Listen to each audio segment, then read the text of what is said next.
নবদ্বীপের মাটিতে আমার নিমাই প্রতিদিন শ্রীধর পণ্ডিত, যিনি বৃন্দাবন লীলায় মধুমঙ্গল, এই মধুমঙ্গল নবদ্বীপের মাটিতে শ্রীধর পণ্ডিত।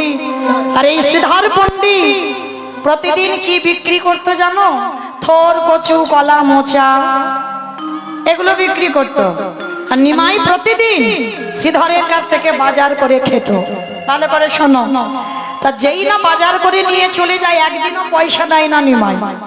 মাসের পর মাস বাজার করছে। তা একদিন শ্রীধর বলছে, নিমাই তুমি রোজ রোজ আমার কাছ থেকে বাজার করে খাও, পয়সা দেবে না? নিমাই হেসে মনে মনে ভাবলো, হায় রে, কার কাছে কে পয়সা চাইছে? দেব দেব দেব, তুমি যেদিন আমার কাছে চাইবে সেদিন আমি একেবারে সুদে আসলে যত দাম হয়েছে আমি সমস্ত কিছু তোমায় দাম মিটিয়ে দেব। তারপরেই তো নিমাই সন্ন্যাস নিল। 24 বছর বয়সে শেষ অন্তিম সময়টা ছিল জগন্নাথ ধাম, পুরী ধাম, লীলাচল। আর এই লীলাচলে থাকাকালীন প্রভু আমার সিদ্ধান্ত নিয়েছিল বৃন্দাবন যাত্রা করবে। কটা দিন বৃন্দাবনে বাঁকে বিহারী লালকে দর্শন করে আবার পুরী ধামে ফিরবে। তার নবদ্বীপের ভক্তরা খবর পেয়েছে প্রভু বৃন্দাবনে যাবেন। আর নবদ্বীপ থেকে ভক্তরা সবাই পাগলের মতো ছুটতে ছুটতে যাচ্ছে। নদিয়ায় যত যত ভক্ত ছিল সবাই ছুটে যাচ্ছে নিমাইকে দেখবে বলে ওই পুরী ধামে। তার দেখতে যাচ্ছে তো ভগবানকে, যার বাড়িতে যা যা কিছু ছিল সবাই নিয়ে যাচ্ছে। আর শ্রীধর এত গরিব, এত কাঙাল, কি নিয়ে যাবে জানো? ঘরে কিচ্ছু নেই। সবাই ভালো ভালো খাবার নিয়েছে, আর শ্রীধর কি নিয়েছে জানো? গাছে একটা মোচা হয়েছিল, মোচাটা কেটে রান্না করার টাইম নেই, ওই কাঁচা মোচাটা নিয়ে পুটলিতে করে বেঁধে এই নদিয়া থেকে যাচ্ছে জগন্নাথ ধাম, পুরী ধাম। কোনো গাড়ি ভাড়া নয়, পায়ে হেঁটে যাচ্ছে। তা পায়ে হেঁটে গিয়ে বাবা জগন্নাথ ধাম মন্দিরে গিয়ে যেই না দাঁড়িয়েছে, আর প্রভু তো আশ্রয় ছিল বাবা যে জায়গাটা, সে জায়গাটার নাম হলো গম্ভীরা, রাধাকান্ত মঠ। ওই রাধাকান্ত মঠে আমার প্রভু থাকতেন। 3.5 জন ভক্ত, স্বরূপ দামোদর, রায় রামানন্দ আর শিখি মাইতি। আর শিখি মাইতির একটা বোন যার নাম মাধবী দাসী। নারী জাতিরা অর্ধে, ওই জন্য 3.5 জন বলা হলো। এই নারী মাধবী দাসী শিখি মাইতির বোন ছিল। এই শিখি মাইতির বয়স কত ছিল জানো? 60 বছর। 60 বছরের বৃদ্ধা নারী। মনে রেখো মা, নারীদের হাজার বাধা, পাপ ফেললেই অপরাধ। কোনদিন মাধবী আমার নিমাইয়ের কাছে যেতে পারতো না, কারণ নিমাই তো সন্ন্যাসী। তাহলে যেত কোথায়, দেখতো কোথা থেকে? অদূরে দাঁড়িয়ে দাঁড়িয়ে আড়াল থেকে নিমাইয়ের চরণ দর্শন করতো। করজোরে কাঁদতো আর বলতো, গৌর হরি, আমাকে তো তুমি নারী কুলে জন্ম দিয়েছো, তোমার চরণে যাবার মতো অধিকার আমার নাই। আমি দূরে দাঁড়িয়ে রইলাম, তুমি কৃপা করে তোমার লীলা যত যত আমার ওই দাদা স্বরূপ দামোদর রায় রামানন্দকে নিয়ে শ্রবণ করাবে, আমি জানো তোমার লীলার অধিকারিণী হতে পারি। ডাকার মতো যদি ডাকা যায়, ভালোবাসার মতো যদি বাসা যায়, নারী হলেও বাধা থাকে না বাবা, নারী হলেও ভগবানের চরণে যাওয়া যায়। তো আজকে সেই গম্ভীরায় মহাপ্রভু আমার যখন জগন্নাথজিকে দেখতে যেত, আর জগন্নাথজির মন্দিরে দাঁড়িয়ে আছে ভক্তরা, হাজার হাজার লাখ লাখ ভক্ত। ঠিক আজকের আমি যেমন কীর্তন গাইছি, আপনারা এই যে শত শত ভক্ত ছুটে এসেছেন, আমার জন্য নয়, এইটা ভুল ধারণা। আমার জন্য কেউ আসেননি, কারণ আমাকে তো বিছনায় ঘুমিয়ে ঘুমিয়ে মোবাইলটা ছেড়ে দিলেই দেখতে পাবেন। তাহলে কিসে এসেছেন, কিসের জন্য এসেছেন? মহাপ্রভুর এই হরি নামে এমনই একটা শক্তি আছে, যদি ভক্ত মানুষ হয়, কানে যদি যায় যে অমুক জায়গায় কীর্তন হচ্ছে, পাগলের মতো তারা ছুটে আসে। 5 মিনিট হলেও আসবে বাবা, যদি ভক্ত হয়। তা আজকে সবাই দাঁড়িয়ে আছে, মানে এত ভিড় নিমাইকে দেখবার জন্য জগন্নাথ ধামে, পুরী ধামে। আর একটা কথা মনে রাখবেন বাবা, তুমি যদি ভক্তি জীবনে আগিয়ে যাও, তোমার আর এই লোকালয়, অনেক গন্ডগোল, অনেক লোকজন, এগুলো আরো ভালো লাগবে। শুধু মনে হবে যেন একাকী জীবনটা কাটিয়ে দিই। কারণ ভজন করতে গেলে বাবা নিরজন না হলে ভজন হয় না। অপরাধ নিও না বাবা, নামের মালাতে আমরা নাম জপ করি ঠিক কথা, অনেক কথা বলছি, নাম করছে, বাজারে গেলাম নামের মালা হাতে, সত্যি ভেবে বলেন ওটা কি নাম হচ্ছে? অপরাধ নিও না, কাউকে উদ্দেশ্য করে বলার কারণ নেই আমার, কিন্তু নিজেকে প্রশ্ন করেন ওটা কি সত্যি নাম হয়? হয় না। ওটা দেহটা শুদ্ধ হচ্ছে, মুখটা শুদ্ধ হচ্ছে মাত্র, কিন্তু নাম হচ্ছে না। নাম যদি করতে চাও নিরজনে বসো, জানালা দরজা বন্ধ করো, হৃদয়ে কৃষ্ণ প্রতিচ্ছবিটা অঙ্কন করো, নয়ন জলে বুক ভাসাইয়ে কৃষ্ণ প্রতিচ্ছবিটা ধরে একেবারে নিতাই গৌর প্রেমানন্দে যদি নয়নের জলে দিয়ে ভগবানের নাম শ্রবণ করতে পারো বা গাইতে পারো, তারপরে তোমার নাম গাওয়া শোনা সার্থকতা হবে। যার জন্য জগতের সব থেকে বড় বৈষ্ণব হচ্ছে বাবা ভোলানাথ। বেছে নিল কেদারনাথ, বদ্রীনাথ, একেবারে পাহাড়ের মাথায়, যেখানে সচরাচর লোক যেতে পারবে না, ওই জায়গায় বেছে নিল। কেন? নিরজন জায়গা না হলে কৃষ্ণ ভজন হবে না।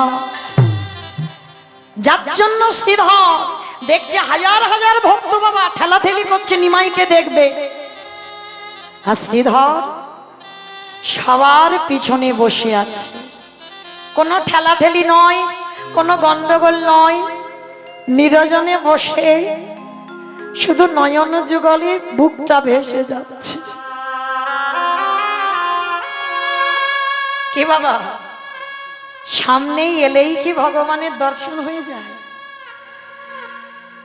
কারণ অনেক অনেক ভক্ত আছে বাবা, যেমন বৃন্দাবন থেকে এসেছিল মাধবেন্দ্রপুরী, রেমুনার মাটিতে। এই মাধবেন্দ্রপুরীর একটা নিয়ম ছিল বাবা, কিরকম জানো?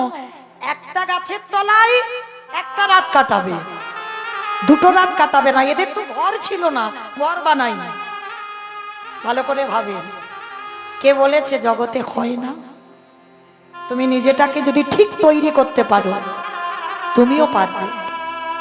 একটা গাছের তলায় একটা রাত কাটাতো, দুটো রাত নয়। কেন? মাধবেন্দ্রপুরী বলো আর রূপ গোস্বামী, সনাতন গোস্বামী, শ্রীজীব গোস্বামী, এদের মনে একটা ভয়। কিসের ভয়? এই আজকের এই গাছের তলায় রয়েছি, রাত কাটালাম, কালকে যদি আবার কাটাই, যদি এই গাছের প্রতি মায়া জন্মে যায়। ভাবেন বাবা, এদের বলে ভক্ত, যেন কোনো বিষয়ের প্রতি আমার মায়া না জন্মে যায়। তা মাধবেন্দ্রপুরী বসে আছে।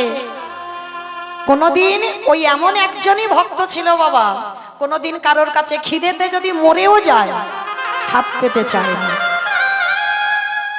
যার জন্য মাধবেন্দ্রপুরী রেমুনায় বসলো। সন্ধ্যাবেলায় সবাই যাচ্ছে গোপীনাথকে দর্শন করতে। মাধবেন্দ্রপুরী বলেছিল, কোথায় যাচ্ছ গো ভাই তোমরা? সবাই বলল, আমরা যাচ্ছি, আমাদের গোপীনাথের ক্ষীরের প্রসাদ দেওয়া হয়, অমৃত কেলি, আমরা পেতে যাচ্ছি। ভক্তের লক্ষণ দেখেন। তা মাধবেন্দ্রপুরী মনে মনে ভাবলো যে একবার যদি জানতাম কি করে অমৃত কেলি বানাতে হয়, তাহলে আমার বৃন্দাবনে গিরি গোবর্ধনকে একটু খাওয়াতাম। মানে একবারও ভাবলো না যে ওরা যাচ্ছে, যদি আমি একটু পেতাম। কি বাবা, ওটা তো আমাদের মনে হতো যে ওরা অমৃত কেলি কি পেতে যাচ্ছে, আমি যদি পেতাম, এটা আমাদের মনে হয়। কিন্তু মাধবেন্দ্রপুরীর মনে জাগলো যে একটা দিন যদি জানতাম কি করে বানাতে হয়, তাহলে আমার গিরি গোবর্ধনকে খাওয়াতাম। অন্তরে জানি ভগবান বুঝতে পারলো, প্রতিদিন গোপীনাথের 12টা করে মালসা দেওয়া হয়, আজকেরও দিয়েছে। আর আমার গোপীনাথ একটা মালসা মাধবেন্দ্রপুরীর জন্য চুরি করেছে,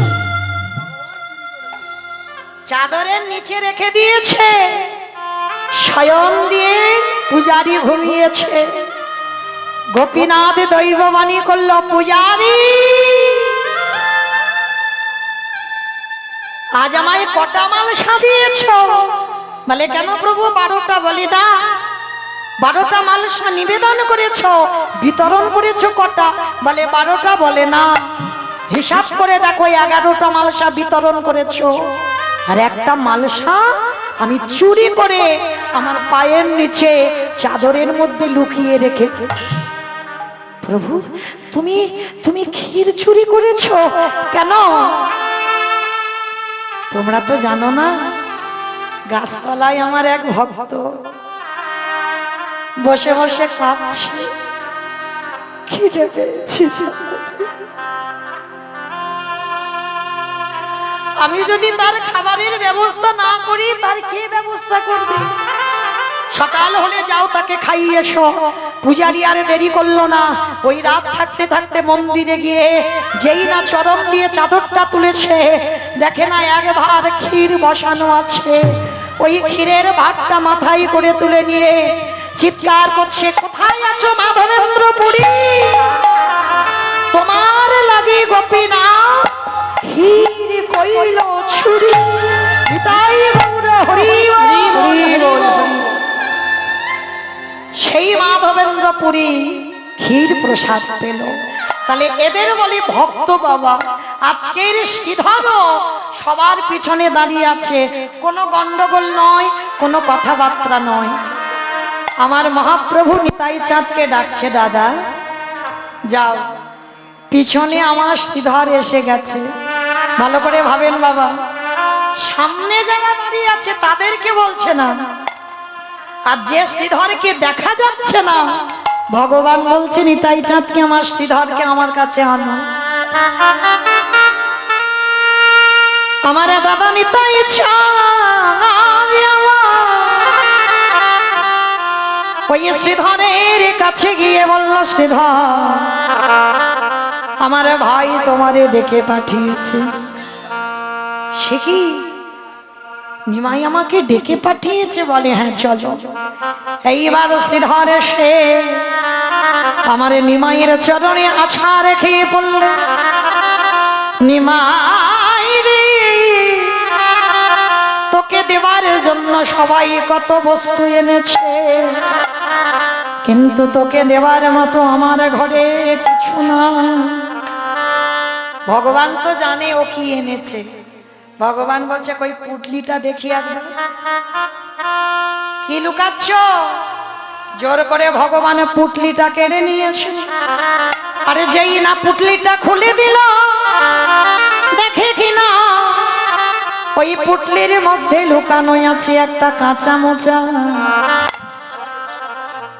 নিমাই হেসে উঠল, শ্রীধর আমি মোচার ঘন্ট বড় ভালোবাসি, তুমি আমার জন্য মোচা এনেছো, কিন্তু গৌরহরি রান্না করার সময় পাই। নিমাই বলল, শ্রীধর গো, এই মোচা যতক্ষণ না তুমি রন্ধন করে দেবে, ততক্ষণে আমি নদী আছি, আমি এই পুরী ধাম ছেড়ে আমি কোনোদিন বৃন্দাবনে যাত্রা করব না। প্রভু আমি রন্ধন করে দিলে তারপরে তুমি যাবে? বলে হ্যাঁ, কারণ এ যে ভক্তের প্রেমে মাখানো, এ যে ভক্তের ভালোবাসা মাখানো, এই মোচা যদি তুমি রন্ধন করে না দাও, তাহলে বৃন্দাবনে গিয়ে আমার গোপীনাথের দর্শন হবে না।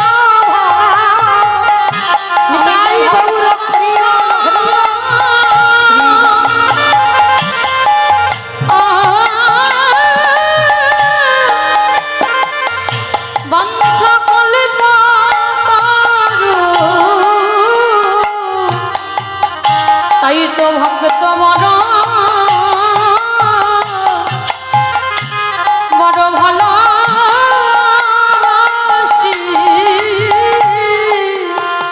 এইবারে মোচাটা রন্ধন করে আমার নিমাইকে খাইয়ে দিল। শ্রীধর বলছে, ও নিমাই, এইবার একটা কথা ছিল, প্রভু তো অন্তরে আমি বুঝতে পেরেছি। বলছে আচ্ছা আমি বুঝতে পেরেছি, বলো তোমার নবদ্বীপে যে বাজার করে খেতাম কত টাকার বাজার হয়েছে? কি চাও আমার কাছে বলো? শুধু আসলে আজকের আমি তোমায় সব মিটিয়ে দেব। শ্রীধরে বলল গৌর হবি, শুধু আসলে যদি আমায় সবই দিতে চাও, একেবারে তুমি আমায় কথা দিয়ে যাও, এতদিনই যে তুমি আমার কাছে বাজার করে খেয়েছো, যদি দিতেই হয় যেদিন আমার নিদানের সময় হয়ে যাবে, এই সংসারের মায়াতে পড়ে তোমার কাছে যেতে যদি দেরি হয়ে যায়, বগুর হরি আমার হাতে ধরে ভব নদী পার করিও। আমি অনিতাই করিব,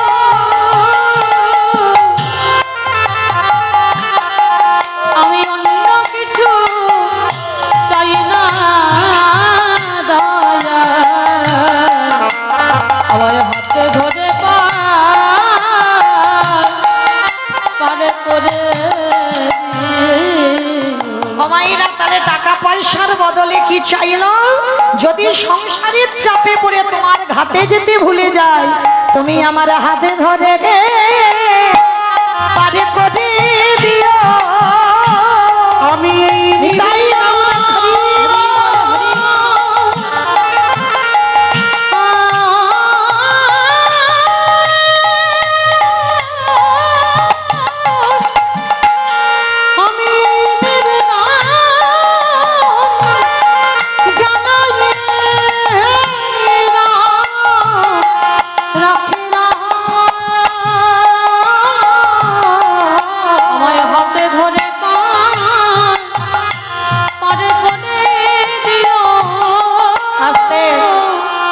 সেই শ্রীধরের কৃপা হয়ে গেল, গৌর কৃপা।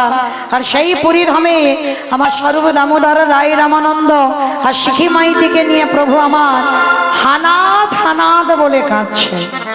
মানে কখনো কৃষ্ণ ভাব কখনো রাধা ভাব ধুলাই গড়াগড়ি যাচ্ছে, আর যখন হানাদ হানাদ বলে কাঁদছে, লীলার পাশে দাঁড়িয়ে বৈষ্ণব মহাজন কি বলছে জানো? বাসুদেব ঘোষে কহে নব অনুরাগে, নব অনুরাগে ওগো বাপার লীলা গোরস করিলা প্রকাশে, করিলা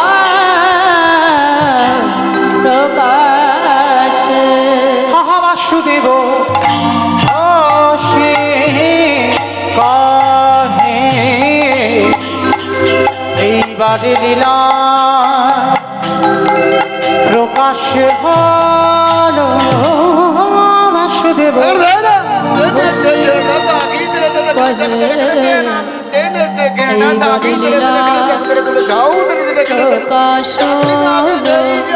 বাসুদেব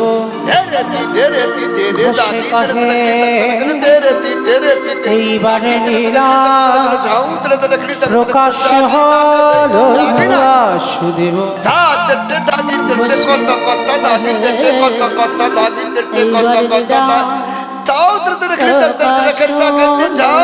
বাসুদেব ঘোষে কহে এইবার লীলা প্রকাশ হল। বাসুদেব ঘোষে কহে এইবার লীলা এইবার লীলা প্রকাশ হল। বাসুদেব ঘোষে কহে এইবার লীলার প্রকাশ হলো রে। বাসুদেব ঘোষে কহে। রাধে চলুন আজকের এবার আমরা সবাই যাবো মধুময় ধাম বৃন্দাবন ধাম। আমার ইচ্ছাতে নয়, আমার বাবা ঠাকুর দাদা ভাইদের আদেশ শিরোধার্য করে, এই দত্ত পরিবার বর্গের আদেশ শিরোধার্য করে আজকের আমাদের আস্বাদন হবে ভগবান কৃষ্ণচন্দ্রের সর্বশেষ লীলা। এই লীলার পরে আর কোনো লীলা হবে না, যেটা আস্বাদন হবে দ্বারকা দ্বারকা লীলা। আস্বাদন হবে ভগবান কৃষ্ণচন্দ্রের দানব্রত যজ্ঞ, যেটাকে বলা হয় প্রভাস যজ্ঞ। তো চলেন আজকে আমরা যাব, সবাই মিলে একবার বলেন দেখি, গৌর সুন্দরী কি জয় নবদ্বীপের ধাম কি জয় ধ্বনিটা হলো কি জয়। এটাও জয় কবির বললাম। ঢাক বললাম ধ্বনিটা হলো কি, ধ্বনিটা হলো কি, আপনারা বলছেন জয়, কিন্তু মাইরা এটা জয় নয়, একটু প্রেম সে জয় দিতে হবে। এত জোরে জয় দাও কত দূরে শোনা যাবে? কোথায় বলি, রানাঘাট যাক না আরমঘাটা যাক, আরনঘাটা যাবে? যাবে না? রানাঘাট যাবে? তাও যাবে না? যাবে না? বিশ্বাস রাখতে হবে তো যাবে। এ জীবনে না হোক, এর পরের জন্মে না হোক, তারপরে জন্মে না হোক, কিন্তু এই ধ্বনিটা যাবে কোনো না কোনো দিন। কই দেখি যার হাত আছে, কই হাত দুটো তোলো তো দেখি একবার। যার হাত আসেনি বলবো না, যাদের এসেছে, কই আমার দাদা ভাই বাবা ঠাকুর যারা আছেন সবাই একবার চরণ ধরে নিবেদন। কই আমার দাদা ভাইরা যারা দাঁড়িয়ে আছেন বাইরে, আপনারা কি বাদ সবাই একসঙ্গে এদিকে এদিকে। আমার পিছনটা ধসে যাচ্ছে কেন? এই ধসা রোগটা ভালো নয়। আমার নাম মৌমিতা ঘোষ, আমার পদে পদে দোষ। হাত তুলিয়ে তবে যাবো ডায়মন্ড হারবারে। কই দেখি তোলো দেখি সবাই, এইদিকে আমার বাবারা একসঙ্গে বলবেন, গৌর সুন্দরে কি জয় নবদ্বীপের ধাম কি জয় সচির নন্দনে কি জয় বিষ্ণু প্রিয়া কি জয় নিতাই চাঁদ কি জয় ভক্ত বৃন্দ কি হরিবাসর ধাম কি সাধু গুরু বৈষ্ণব কি আপন আপন গুরু চরণ কি নিতাই গৌর প্রেমানন্দে হরি বল। আমাইরা এবার একটা ভজন গাইতে গাইতে যাওয়া হোক, একটা ভজন হোক। কই একটু প্রেম সে তুলু ধ্বনি সবাই। বৃন্দাবন ধাম अपार जपे जा राधे राधे ओ राधे अलवेरी सरकार जपे जा राधे राधे। वृंदावन धाम अपार जपे जा राधे राधे राधे अलवेली सरकार जपे जा राधे राधे वृंदावन धाम अपार जपे जा राधे राधे राधे अलवेली सरकार जपे जा राधे राधे जपे जा राधे राधे भागे जा राधे राधे जपे जा राधे राधे राधे जा राधे राधे जपे जा राधे राधे भागे जा राधे राधे जपे जा राधे राधे भजे जा राधे राधे राधे अलवेली আমাইরা আমি আর আমার সম্প্রদায় যাব, আপনারা কেউ যাবেন না? সবাই যাবে? যারা যাবেন কই দেখি আর একবার এই কান মুলে বলছে, মা কালীর দিব্যি আর বলবো না, এইবারটা শেষ। সবাই দেখি হাত দুটো একবার তোলেন সবাই একসঙ্গে, তালে তালে করো তালি, কেমন? तू वृंदावन में आया राधा नाम लगायो वृंदावन में आलो राधा नाम लगा वृंदावन में आया राधा नाम लगायो तू वृंदावन में आलो राधा नाम लगा लो ओ तेरे जीवन ओ तेरे जीवन की भिकार जपे जा राधे राधे राधे अलवेली सरकार जपे जा राधे राधे জয় জয় রাধে রাধে রাধে রাধে রাধে রাধে রাধে राधे राधे আমার রাধে রাধে বলছো সব মনে মনে, জোরে জোরে একটু বলতে হবে। কই দেখে হাত দুটো তোলো দেখি একবার, আমার সঙ্গে রাধা রানীর নাম করবে, কেমন? জয় জয় রাধে রাধে রাধে রাধে রাধে রাধে राधे राधे वृंदावन में राधे राधे गोवर्धन में राधे राधे निधवन में राधे राधे तालवन में राधे राधे कमलवन में राधे राधे ऊंचा गाँव में राधे राधे बरसाना में राधे राधे राधा कुंड में राधे राधे श्याम कुंड में राधे राधे हरिद्वार में राधे राधे जब शिवला কালে বনবে রাধে রাধে কমল বনবে রাধে রাধে উষা গাবে রাধে রাধে প্রেম সে বলো রাধে রাধে ও ভাব সে বলো রাধে রাধে মাকে বিহারি वृंदावन हाविया पार जपे जा राधे राधे ও রাধে রাধে জপে যা রাধে ओ जपे जा राधे राधे ও জপে যা রাধে রাধে প্রেম সে বলো রাধা রানী কি জয় আমার জয় হলো আমি বলবো না তোমরা বলো জয় হলো দূর জয় হয়নি আমার এই জায়গাটার নাম কি গো ফতেপুর আমার ডায়মন্ড হারবারে একটা ফতেপুর আছে আচ্ছা এই মামকি ভালো করে জানে তাই না তো যাই হোক তো আজকের এই ফতেপুরে আচ্ছা আমার শাশুড়ি বৌমাতে ঝগড়া টগড়া হয় না হয় না হয় এখানে হয় বাহ আমি ভাবলাম আমার এলাকায় হয় তার মানে এখানেও হয় মানে নদিয়ায়ও ঝগড়া হয় আচ্ছা ওই শাশুড়ি বৌমাতে ঝগড়ার সময় যে গলাটা বাদ হয় একটু বের করো তো দেখি সবাই একটু হাত দুটো তুলে বলো রাধা রানী কি জয় তার মানে ঝগড়া হয় বৃন্দাবনেশ্বরী কি जय যমুনা মাইয়া কি जय নন্দ গাঁও কি জয়। উঁচা গাঁও কি বর্ষানব কি জয়। ভক্তবৃন্দ কি জয়। হরিবাসর ধাম কি জয়। সাধু গুরু বৈষ্ণব কি জয়। আপন আপন গুরুচরণ কি জয়। নিতাই গৌর প্রেমানন্দে মধুময় সুধাম বৃন্দাবনে শ্রীমতী রাধারানী বেলি অবসানকাল মাইরা বেলি অবসানকাল কোন কালকে বলে ভোরের বেলা ভোরের বেলা বেলি অবসানকাল ভোরের বেলাকে বলে কোন কালকে বাবা মানে খিচুড়ি স্কুলেও যাই না মানে দিনের শেষ সন্ধ্যা শুরু যে সময়টাকে বলা হয়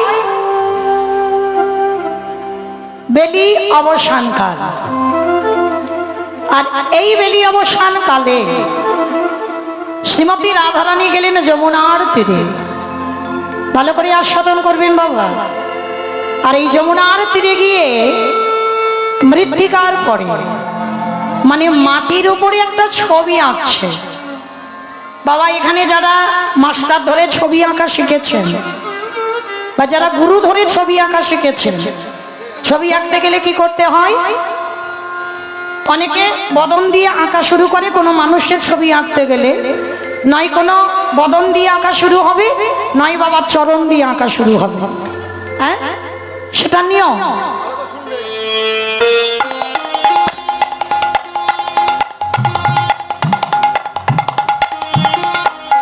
নিতাই গৌর প্রেমানন্দে হরি বল হরি বল হরি বল हरि बोल তাহলে ছবি আঁকতে গেলে নয় বদন দিয়ে নয় চরণ দিয়ে কিন্তু লক্ষ্য করে দেখেন রাধারানী আজকের মাটির উপরে ছবি অঙ্কন করছে আকার ভঙ্গিমাটা কেমন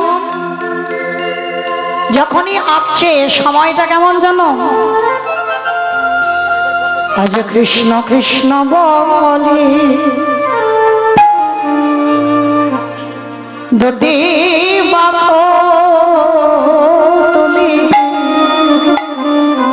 মরমে দারুণ দাদাগো কৃষ্ণ কৃষ্ণ বলে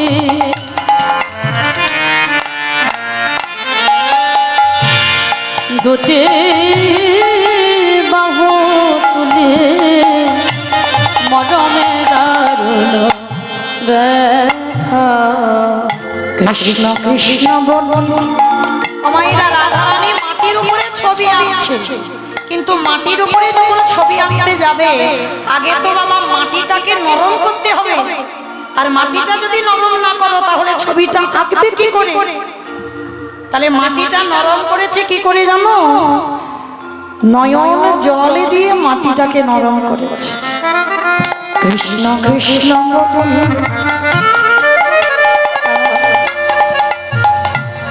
দুটি বাহু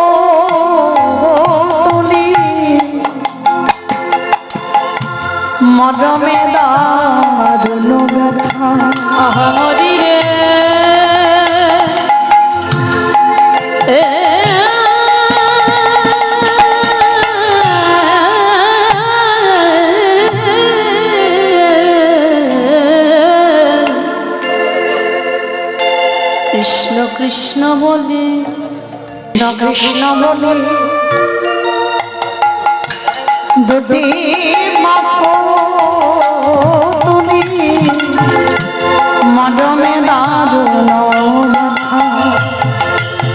কৃষ্ণ কৃষ্ণ বলি দুটি বাহু তুলি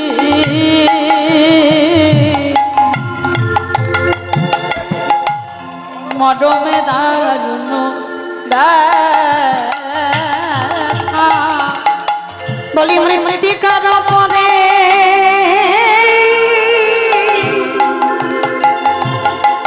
অগমতি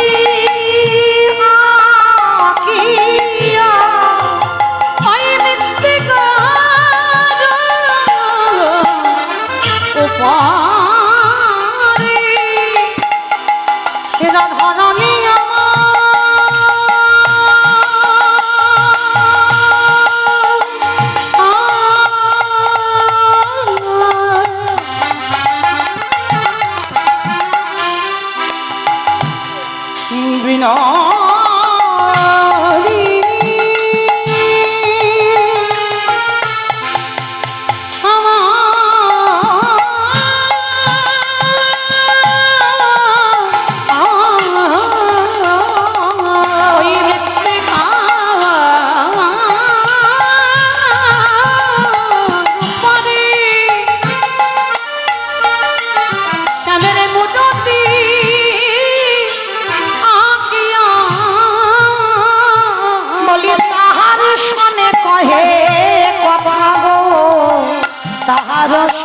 কহে কথা আজ মৃত্তিকার উপরে মুরতে লাগিয়া তাদের সনে কহে কথা গো তাদের সনে কথে কথা আস্তে মাইরা শ্রীমতী রাধারানী মাটির উপরে মূর্তি তৈরি করেছে তা মূর্তিটা যে তৈরি করছে কোথা থেকে শুরু করেছে জানো তাকে আসে কোটি কোটি মানে কোমর রাধারানী ছবি আঁকা শুরু করেছে আর বৈষ্ণব মহাজন যদুনাথ দাস বৈষ্ণব পদাবলীটা লিখছে তাকে আসে কোটি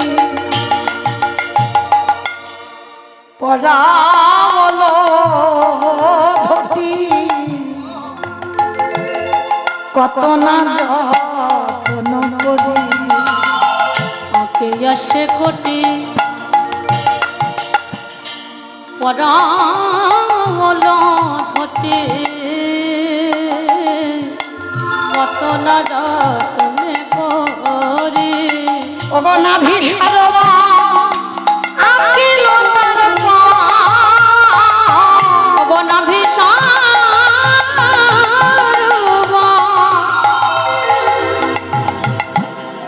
আকিল তার পা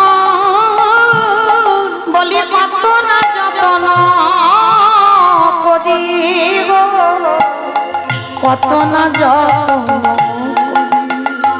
দেখো নাভি সরোবর আকিল তার পা কত না যত্ন করি গো কত না যত্ন করি বধূ একবারে সে আমায় দেখে যাও সে আমি সুখে আছি না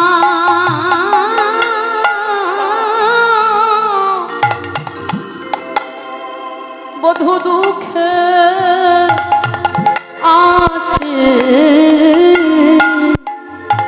বলে একেবারে সে